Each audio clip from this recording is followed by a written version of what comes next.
I always took pride in being the kind of guy who didn't need anyone. Not Jesus, not faith, not anything beyond my own mind. I'd wake up early, drink my strong black coffee, and head to work as a civil engineer, designing bridges that, ironically, saved other people's lives while mine was sinking into a sea of empty routine. God? That's for the weak, I'd say to my friends at the bar, laughing loud as I raised my beer. But deep down, there was a loneliness pressing on my chest, a weight I hid behind jokes and long nights. I thought I was free, but I was just a prisoner of my own arrogance, chasing a purpose that never came, a transformation I didn't even know I needed. I remember perfectly that rainy night before everything exploded. I was driving home after a stupid argument with my wife. We were always fighting over nothing, because I didn't know how to truly love. I just demanded. The rain was pouring hard, but I didn't care. I pressed the gas harder, like I could outrun my problems. If there's a God, where is he now? I thought, mocking out loud in the car. Water started to pool in the streets, but I ignored it, thinking my intellect would save me from any salvation that didn't come from my own hands. Little did I know that flood would be the start of a miracle that would change everything, that God's presence was already there, waiting for me to hit rock bottom so he could lift me up. I stopped at a red light, staring into the rearview mirror at a tired man, dark circles under his eyes from too little sleep and even fewer dreams. My life was a loop: work, home, fights, fake reconciliations. I read science books, watched documentaries that proved God was an illusion, and felt superior. But what about that 3 a.m. anguish, when silence screamed? I buried it under pills or more work. Faith is a crutch, I'd tell myself. But that night, the rain grew heavier, and the river nearby started to overflow slowly, as if the universe itself was warning me, a warning I stubbornly refused to hear. The life change I'd been avoiding was getting closer, and I had no idea of the terror that would come before the salvation. Suddenly, the radio announced a flood warning, but I switched the station, laughing. Nonsense, I know how to drive in this. The streets turned to rivers, cars honking all around, and I kept going, stubborn as ever. My heartbeat stayed calm. No rush, no fear of God or the devil. I was the master of my own destiny, or so I thought. But as the water began to rise around the wheels, a tiny voice deep inside whispered that maybe I was wrong, that maybe there was a greater purpose. I silenced that voice with a mental curse.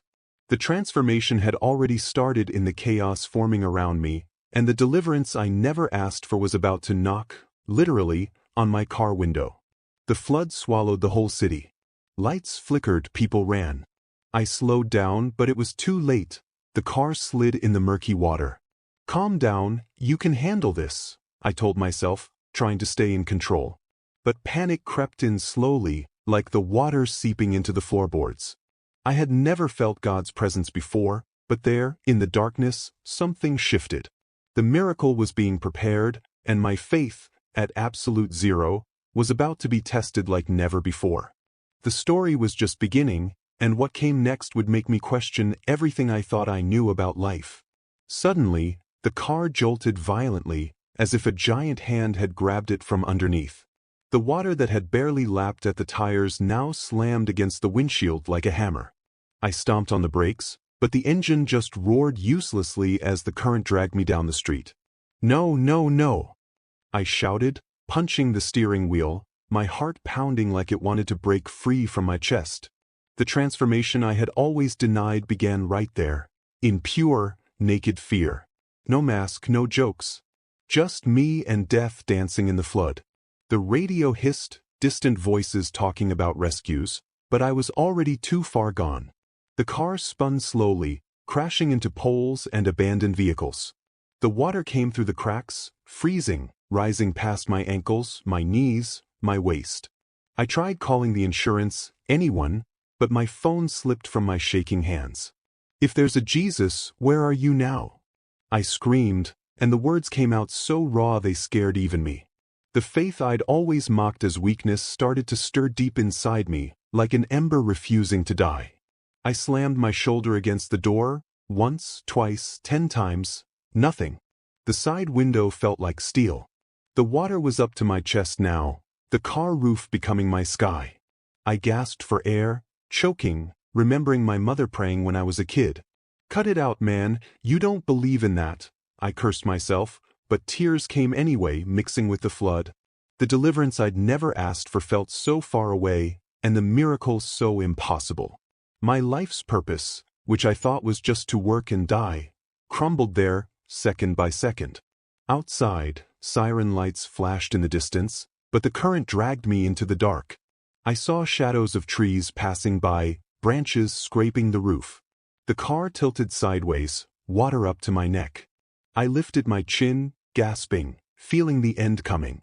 If I die now, what's left? I thought, and the answer hurt. Nothing. No legacy, no peace, just a stubborn atheist drowning in his own pride. The presence of God, the one I denied my whole life, seemed to whisper in the silence between heartbeats, "It's not over yet." I closed my eyes for a second, not to pray, I didn't even know how, but to accept. Accept that I wasn't in control anymore. The water licked my chin, and the car spun again, hitting something unseen. The glass cracked, but didn't break. I groped at the roof, searching for air, and a strange calm washed over me. It wasn't peace, it was surrender. The life change I'd resisted for so long was pounding on the door, and the next second would decide whether I'd open it or sink for good. The icy water brushed against my chin, then my lower lip, and I lifted my head as high as I could, as if the car's roof might somehow give me a few more inches of air. Every breath was a battle, a shallow gulp that burned my throat. I felt the weight of my body sinking into the seat, my legs numb, my heart pounding so hard it felt like it would burst through my chest. "This is it," I thought, and the phrase came out without drama, almost with relief, until a spark of terror reignited everything. I didn't want to die. Not here. Not like this. I pounded on the window with clenched fists, shouting names I didn't even know I still remembered. "Jesus! Get me out of here!" The words came out hoarse, broken, but they came out. And right then, in the middle of all that chaos, something changed. It wasn't the sound of the rain or the groaning of the car. It was inside me. A presence. Not a voice, not a light, but a weight. A good weight, like someone had just laid a hand on my shoulder and whispered, "Calm down." I stopped hitting. I stopped cursing. I just looked at the fogged-up window and saw a hand. A hand. On the outside. It wasn't big, it wasn't small, it was steady. Fingers spread, palm pressed against the glass, pushing gently but firmly. I blinked, thinking I was hallucinating, that the lack of oxygen was playing tricks on me. But the hand was there, real, pressing with calm strength. The glass didn't crack, didn't shatter, it just gave way. Like water. The hand slipped through, grabbed my arm with a strength that wasn't human and pulled. Pulled with a power that defied everything I'd ever learned in engineering school. My body slid out as if the car were just an empty shell. I burst out of the car in a rush of water, gasping, coughing, and collapsed on my knees in the shallower part of the flood. The current still tugged at me, but I was out. I looked back. The car was sinking slowly, the glass untouched, not a scratch. No sign of the hand. No hole. Nothing. Just me, soaked, trembling, with the imprint of fingers still burning on my forearm. "What was that?" I muttered, and the answer came like a thunderclap inside me. Deliverance. A deliverance I didn't deserve, but was given anyway. I crawled to higher ground, my body heavy, my mind on fire. The firefighters arrived minutes later, shouting commands, throwing ropes. "How did you get out?" one of them asked, eyes wide. Just shook my head. There was no explanation. No logic. Only a growing certainty in my chest. This wasn't coincidence. It was Jesus. It was faith being born out of nothing. It was the miracle I never asked for, but that changed everything. And there, on my knees in the mud, I knew the transformation had begun, and that the next step would be facing the man I had been until now. The fire truck headlights cut through the night like blades of light, and voices shouted orders over the roar of the rain. I was kneeling at the edge of the flooded street, spitting up water, my body shaking so hard my teeth rattled. A firefighter ran toward me, flashlight in hand, shouting, "Hey, sir. You okay?" How the hell did you get out of that car? I lifted my face, mud streaming down my cheeks, and could only shake my head. No words. No logic. Just the red mark on my arm where that hand had gripped me, and the car window, down below, shining intact in the current. They wrapped me in a thermal blanket, pulled me up onto a small wall, and I sat there, staring into nothing.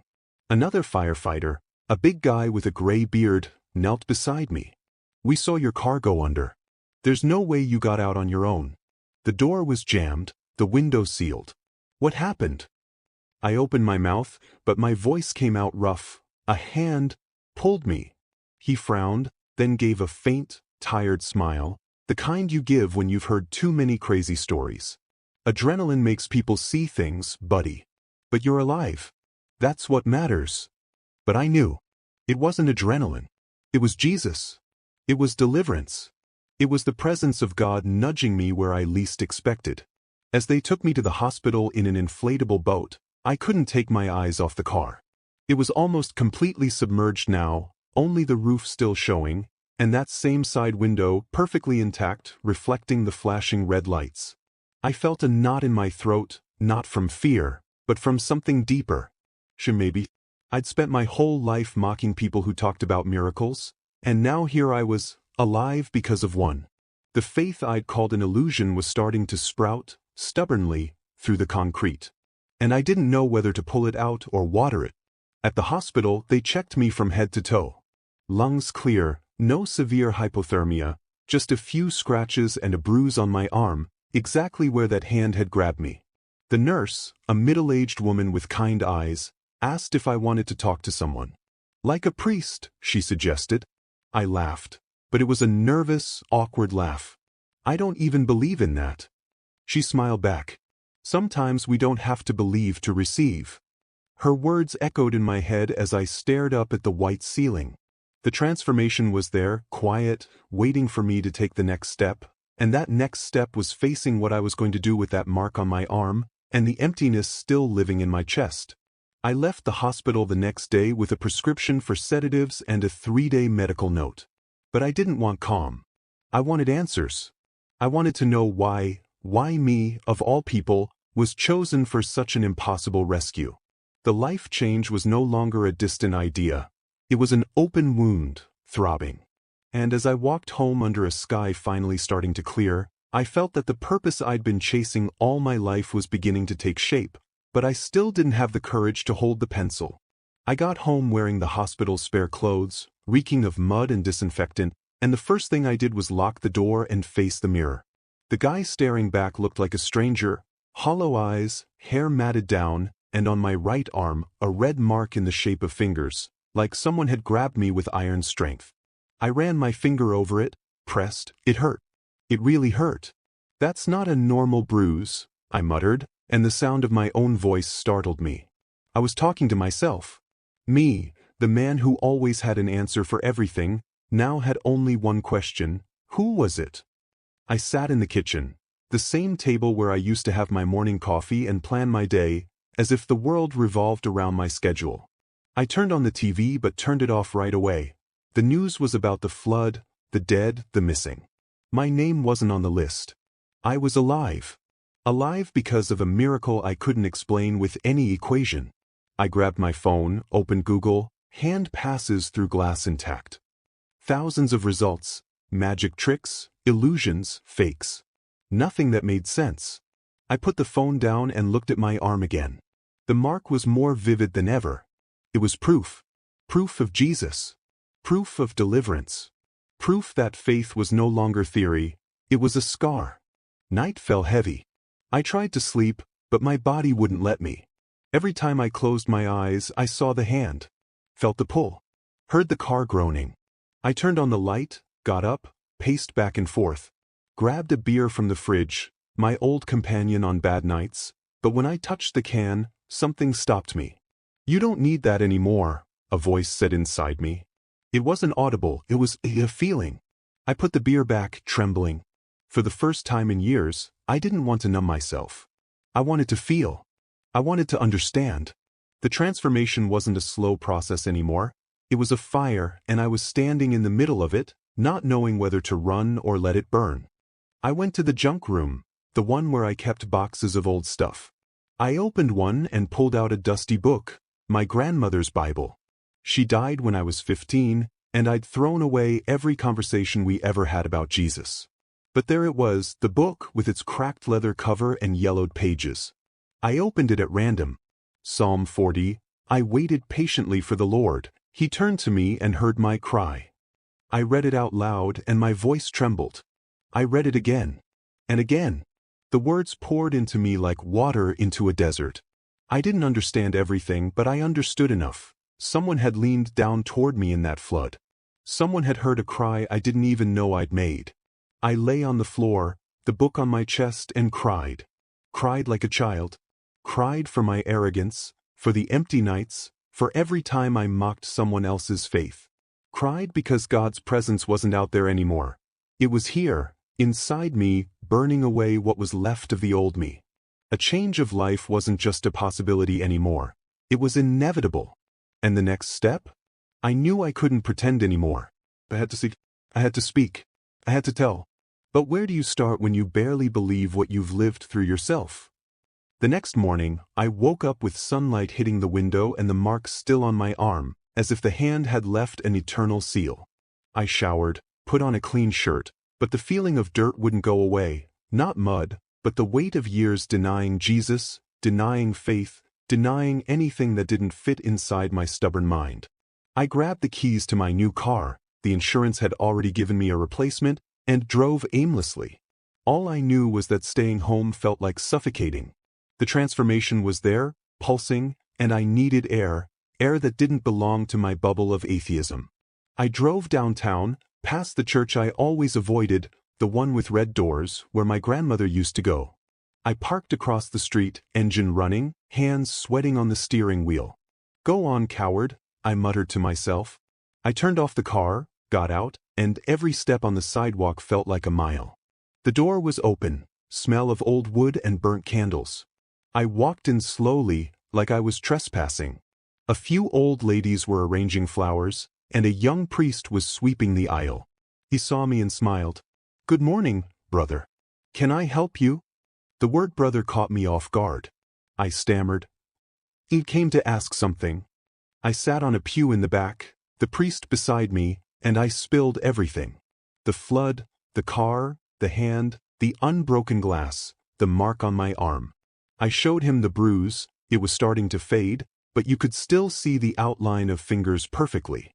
He listened without interrupting, his eyes calm, no judgment. When I finished, he simply said, "You've been spared, my son." And now? That simple question broke me. Now what? I whispered. He opened the Bible to the same psalm I had read at home.